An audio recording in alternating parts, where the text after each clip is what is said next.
Hello, everybody. Welcome to another episode of the Comic Source Podcast. I'm your host, Jace. I'm Manny. And this is another Star Wars War of the Bounty Hunters Spotlight. So we're continuing with the storyline, the reading order of Star Wars War of the Bounty Hunters. If you haven't checked this out previously, go back and listen to last week's episode on Friday, where Manny and I talked about Star Wars War of the Bounty Hunters Alpha, which is kind of the first chapter of the preludes, of which there's 5. And then we're going to get into the main event with Star Wars War of the Bounty Hunters #1.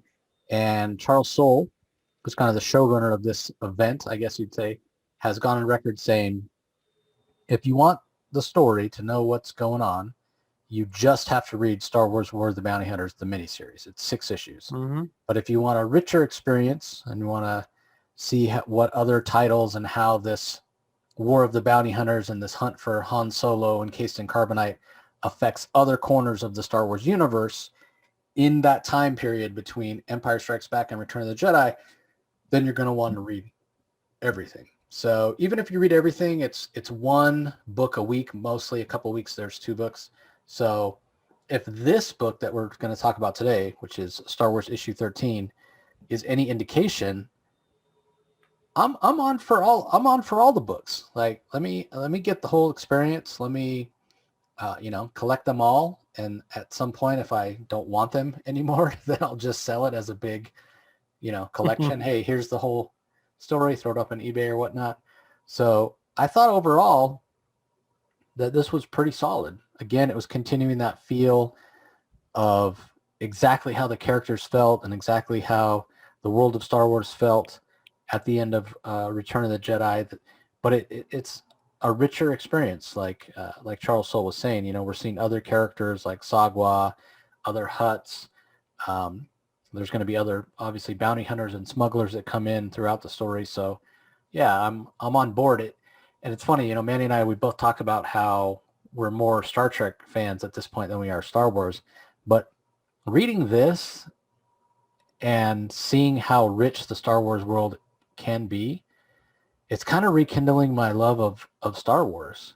Because here's the thing, like I've only ever seen the movies. I've read a few of the comics here and there. I've read a couple novels here and there, but I haven't watched like Clone Wars, which everybody tells me Clone Wars is like the best Star Wars story ever. Yeah.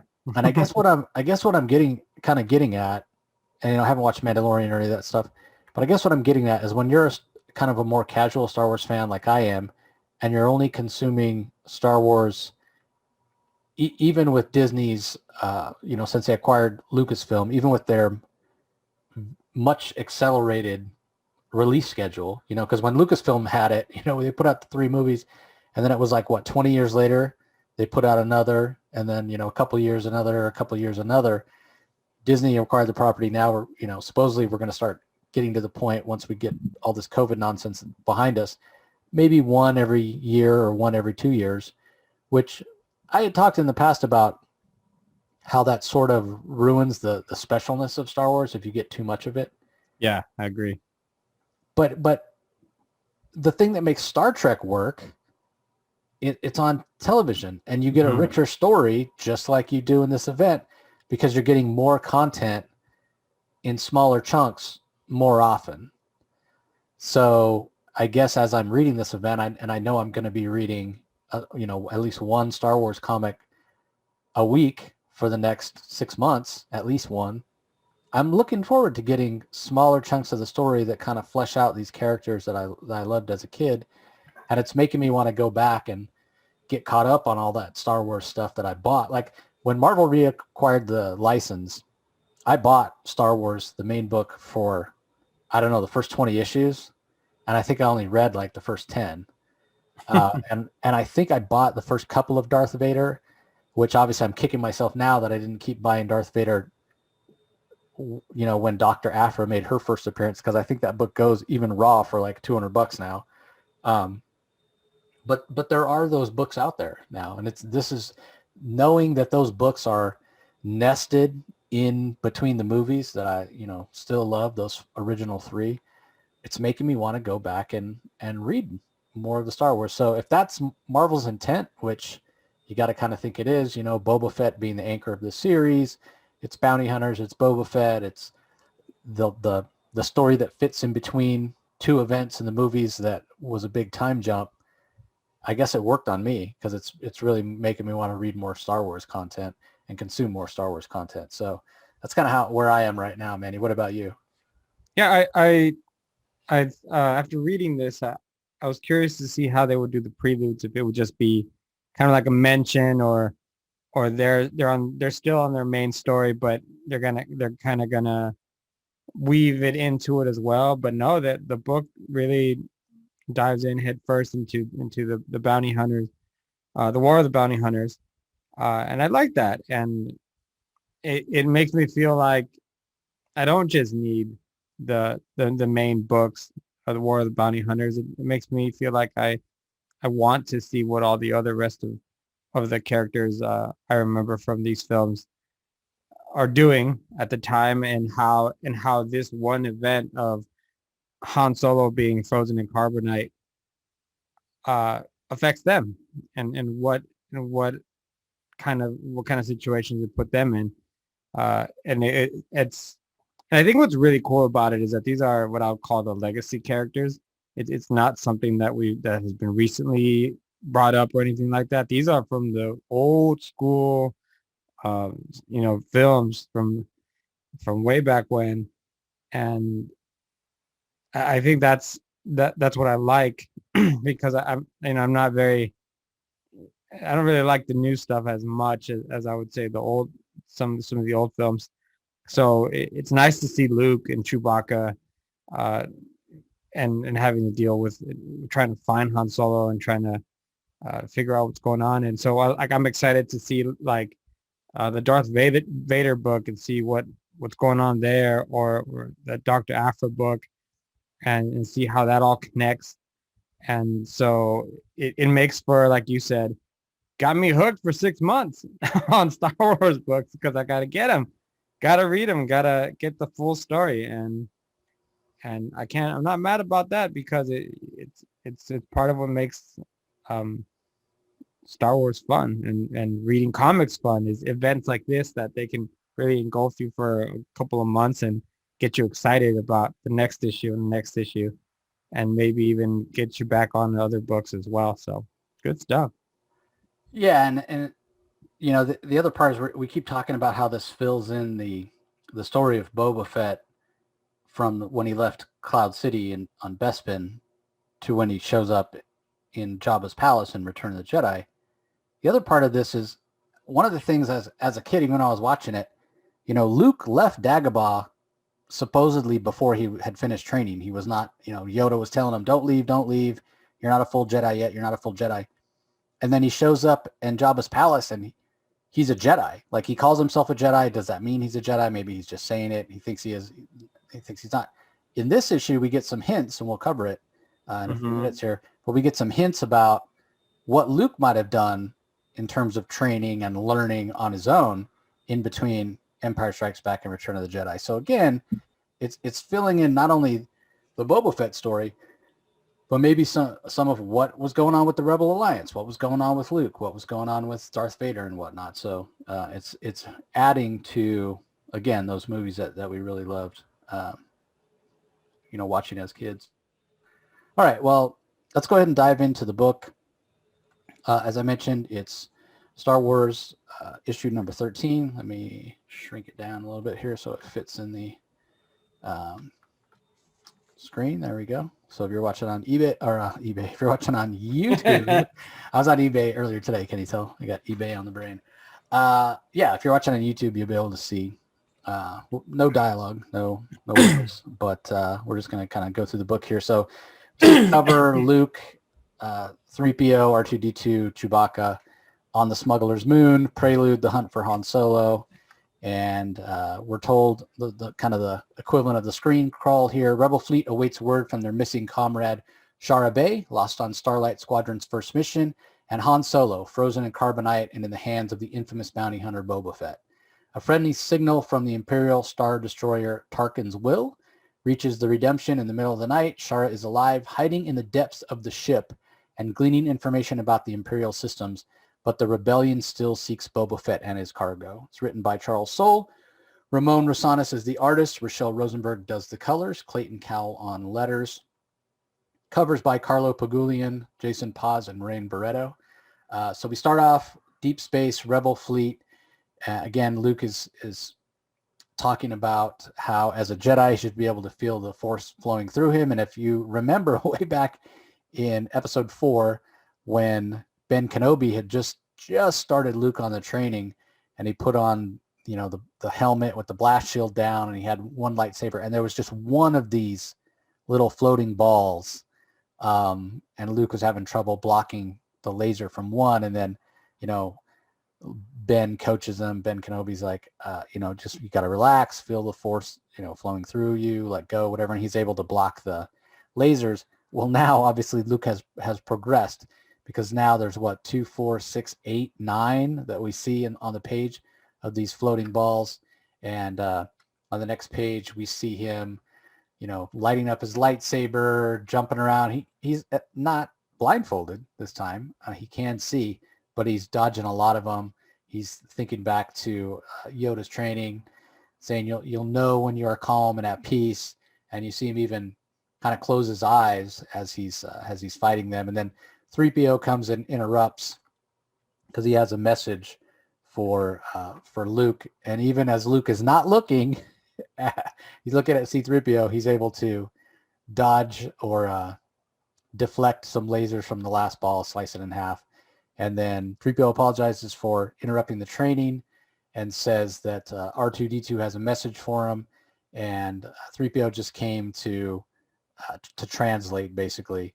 So they say, okay, what's going on? What did you want to tell me? And before they get a chance to hear what R2 has to say, Chewbacca comes in, and he says that he heard from a contact of his on the smuggler's moon of Nar Shaddaa. There's been a sighting of Boba Fett there. And since Boba Fett has possession of the carbonite that has Han Solo, they want to head to the moon. So Luke's like, yep, got it. Should we bring Lando? And Chewie still doesn't trust Lando at this point. And remember, Lando had just betrayed them in Bespin. And so they figure, well, all right, let's go ourselves. Let's see if we can track down Han Solo. So they head to the moon. And just as they arrive, R2D2's Bug and C-3PO, hey, I got something important that I need to tell Luke. And 3PO's like, whatever bit of gossip, in typical C-3PO fashion, whatever bit of gossip, it's not as important as finding, Master Solo. So we can't bother him with, silliness at this crucial moment. So he kind of just brushes R2D2 off. And so the Millennium Falcon lands, and they meet up with their contact there, which is a Wookiee named Sagwa, who I had never heard or seen before this issue. But I did see some people on social media really happy that this character showed up. So he must have been in either previous Star Wars novels or comics or something. He obviously he seemed like he had a following, he had a fan base. And we're told by C-3PO that Saga was a very old friend of Chewbacca's, and apparently Chewbacca freed him from a spice mine on Kessel, and so that's why their bond is so strong. And so this is the contact after Chewbacca had spread word among all the Wookiees. He was looking for Boba Fett. Sagwa said, hey, I may have a lead for you. And so they're talking, and Sagwa informs them about this warrior who defeated the long-standing champion of the arena called Wormrin Lictor, which we saw again in last week's episode in the alpha issue of War of the Bounty Hunters that we covered. Boba Fett was there. He fought under the name Django. And so Luke is wondering, well, it looks like Boba Fett, but Django obviously not the name. So they figure, let's go to the arena. Maybe they keep records on the fighters. We can get some information. I will say that that's probably like one of the weaker points of this plot. You're on a smuggler's moon. You're going to go to an arena. First of all, what makes you think they're going to give you the information?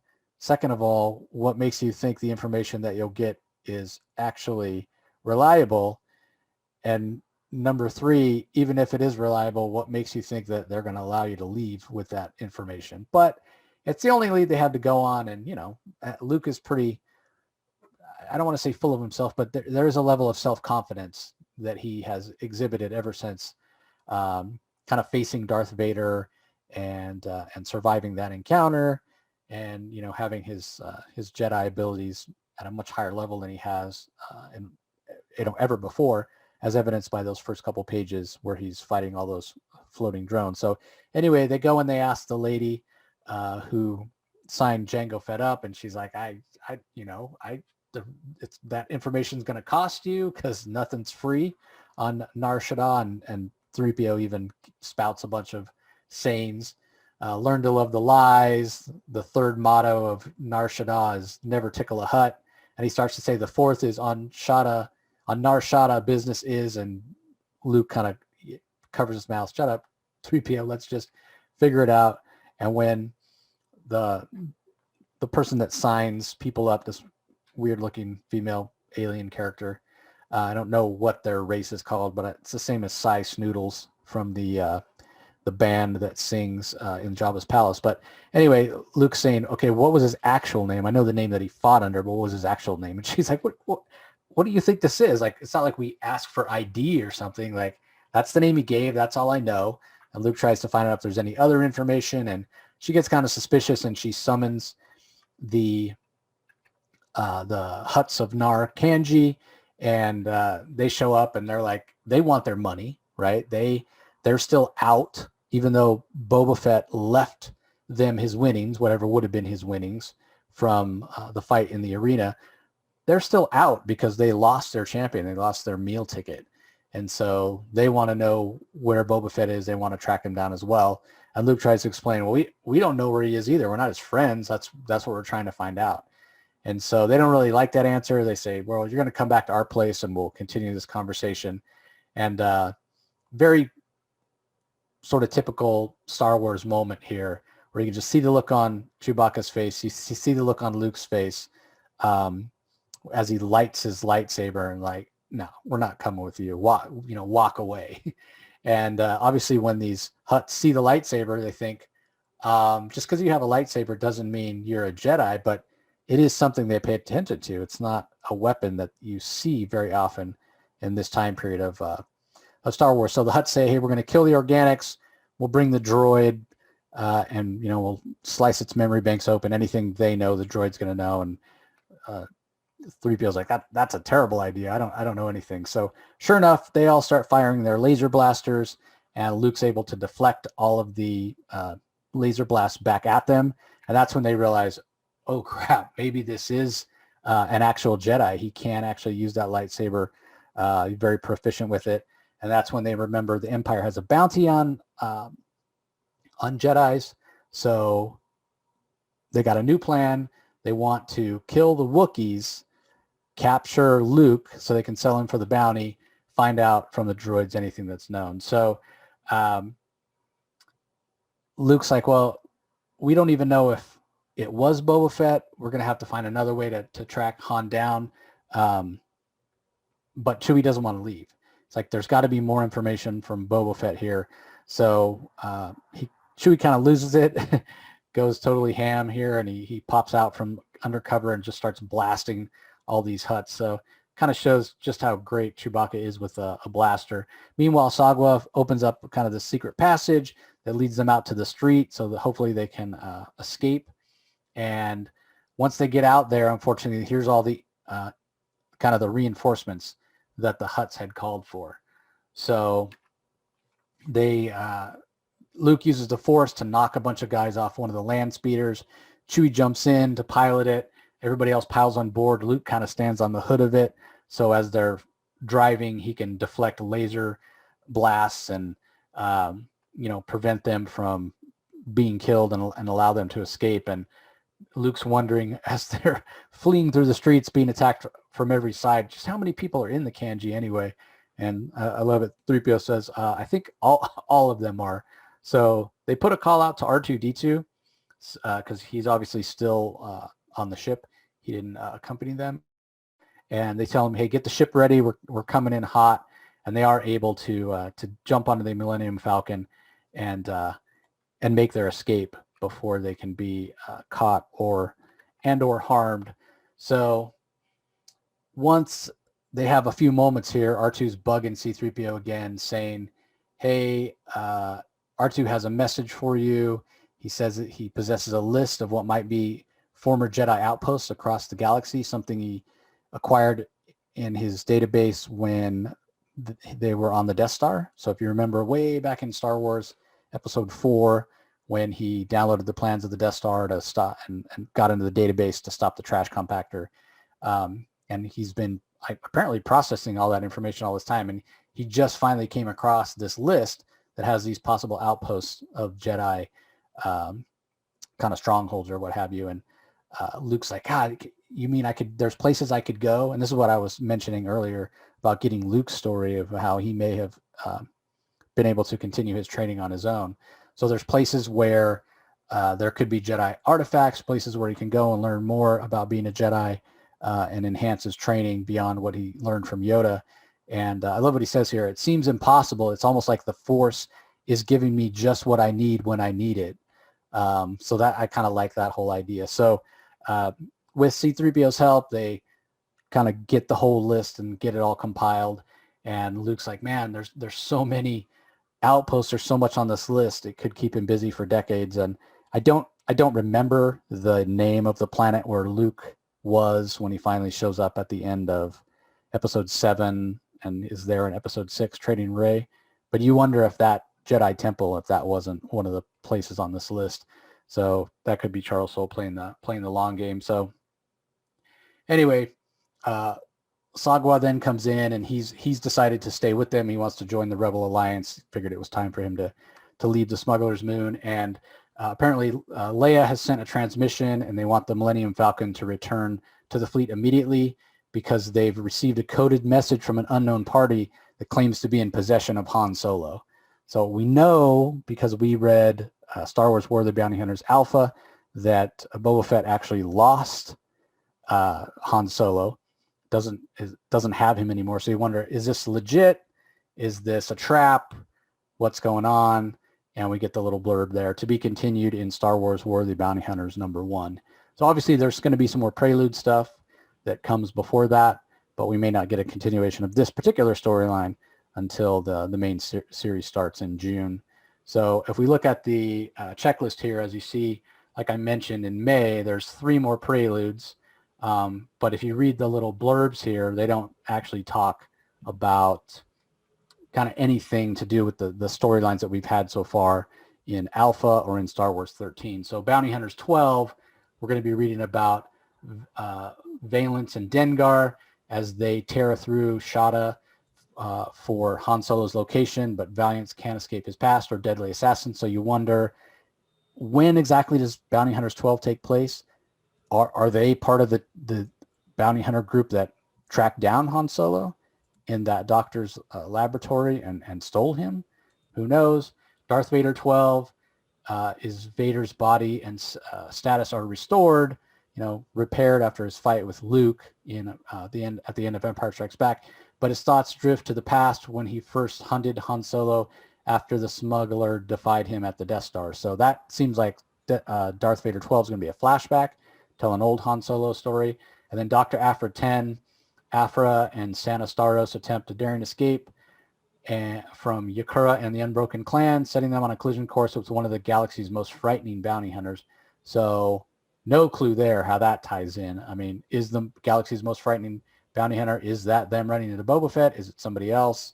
How that's going to tie in, no ideas. But like I said, when you read the kind of the solicits or the quick and dirty descriptions of those issues, none of it seems like it's going to really tie into what we've got so far, unless, like I said, that bounty hunters issue takes a step back in time and it kind of takes place at the same time as War of the Bounty Hunters Alpha. Like, are Valance and Dengar, were they involved in stealing Han Solo and the carbonite from Boba Fett? I guess we'll have to wait and see. And then you can see the rest of the checklist as it's laid out there from June, when the series starts in earnest with the War of the Bounty Hunters, and then July through October. So again, really good stuff. It's going to obviously continue and tie in, but I love that you basically have your reading order here, which is basically going to be the release order. So as long as you're reading them every week as they come out, And most of the time it's going to be one a week. Sometimes there will be two. So again, I thought it was a really great issue. I thought that it had the right feel, just like the Alpha issue did. And I love that we get hints of how Luke is going to continue his training. I think Charles Soule does a really good job of getting the voices of the characters correct in terms of Chewbacca losing his temper, C-3PO being very verbose and, taking 10 minutes to say what he could say in 30 seconds. And, you just want to say, shut up, 3PO at some points. So I think he does a really, really good job. And I'll get Manny's thoughts here, and then I'll talk a little bit about the art. What did you think about the issue, Manny? I really liked the issue. It really felt true to the characters. I think my favorite moments were watching Chewbacca, as he usually does, just rage and just go into a gunfight because he's upset.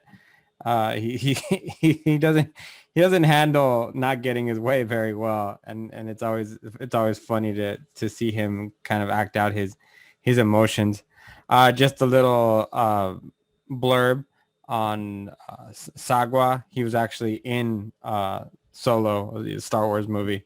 Gotcha. He was freed by Chewbacca from one of the planets. I don't have any more details because I don't remember any more details. But Yeah, I knew him from that's the somewhere else. one. That's the one Star Wars movie that I have not seen. It's not very good. It's not very good. Yeah, I go back and forth on wanting to see it because I hear some people say it's underrated because nobody seems to like it, and then I hear other people say, yeah, it's not really that great. So I'm sure I'll see it. I'm sure I'll see it at some point. I had to get through it 3 times before I actually saw the whole thing. Wow, that bad, huh? I just didn't like it.